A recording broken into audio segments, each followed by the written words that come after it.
Barakatha Yahweh, Barakatha Yahweh Shai, Barakatha Yahweh, Barakatha Yahweh Shai, Barakatha Yahweh, Barakatha Yahweh Shai. Double honors unto the apostles and elders of Great Millstone. Salutations, peace, and blessings to the brothers that go out to Akim throughout the four corners of the earth and push this truth in all sincerity. Right? You know, we had another beautiful day at camp today. You know, edifying Jake. You know, we had a older, she might have been a Reubenite. She said she was Seminole. Who came out, and you know, she probably didn't receive a whole lot. You know, she was on her own thing.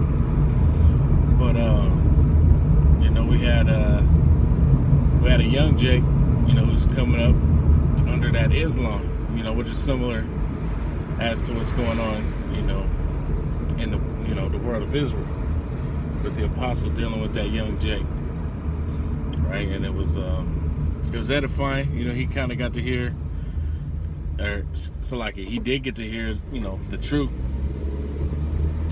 And the truth, man, 333 on that vehicle, you know, understand it. But the truth, and the truth of Israel is hard to debate. You know, when you hear it and you're actually listening, which is young Jake was. He was listening, and you know, he had a decent head on his shoulders, so it wasn't super bugged out.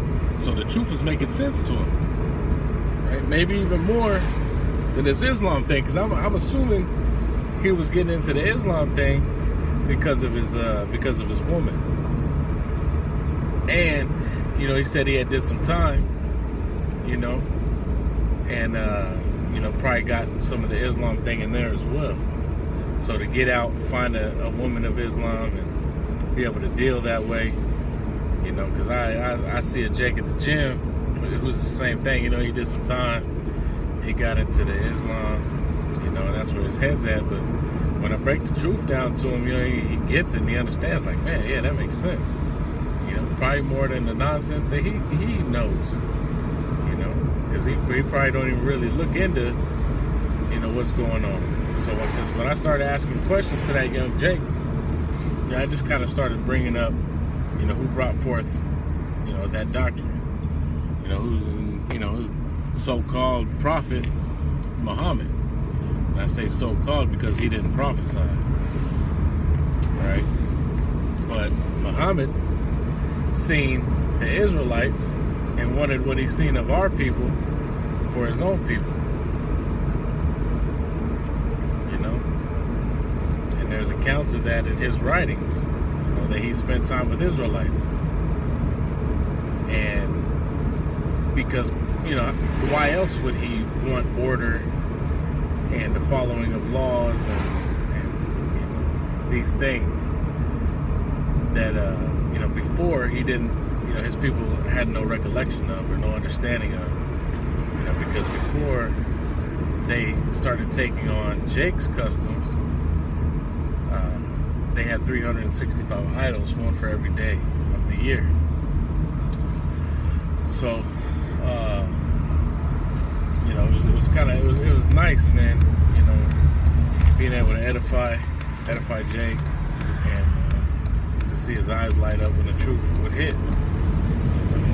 Who knows what would have come of it, you know, but just at the same time, you know, to be able to break down, like, here's what you believe in, here's where it comes from, you know, it comes from the same place as Catholicism and the time of Constantine, and, you know, when they made all these different religions, and it, you know, Islam was part of that. But they used it to try to control the Nation of Islam. Right? But it backfired on them, because now Jake's believing in it. It's just a trip. You know, and telling them that, you know, even in the Quran, and I think it's either the book of the bull or the cow, you know, I'm not as versed with the Quran as some brothers in the truth. But, you know, it talks about how Israel is the chosen people of the Creator, of the Most High Power Yahweh, who they call Allah, which just means God, power. Right. But it was very, very, very interesting to see, Jake coming out today and coming off from 3 different perspectives. Like the old head, he came from that, he was from Africa, he's from Sierra Leone. So he was coming with that Mother Africa nonsense. So we hit him with but Israel is the mother of us all. We brought out that scripture. We started breaking down the difference between Ham and Jake and Israel, and how we brought out the Zondervan's Bible Dictionary definition, and it kind of started making sense to him. The head brother Uriah went over there and started dealing with him, and started making sense to him. But the point of this video, man, is Jake is waking up. Jake is waking up. We had another Jake walk by, just random, looked like a random nigga with a wave cap, had the super wavy going. He said Kwame Asharali. I was like, what? Kwame Asharali, that's right. And it's just beautiful to see, that this truth is being pushed throughout the 4 corners of the earth on a higher level now.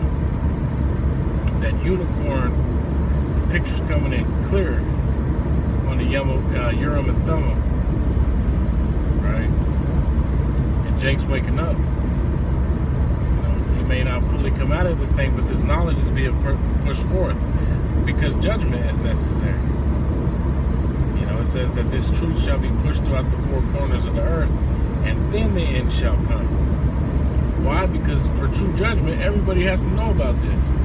So whether you know and believe and follow and do the work, have faith and works, understand wisdom, knowledge, understanding, push this word and do what you're commanded to do, follow the law, statutes, and commandments to the best of your ability, as well as Yahweh's footprints, the way that he led us and told us to conduct ourselves, and to have been elected before the foundation of the world. Because many are called, but few are chosen. And there's plenty of examples of that. He called all of Israel out of Egypt. Right? But only a few made it into the promised land. So it's like, we're going out teaching this truth, and we're honored to do so, because the Most High said he could raise up rocks in our place to do the same, but he didn't. He's still dealing with the nation of Israel.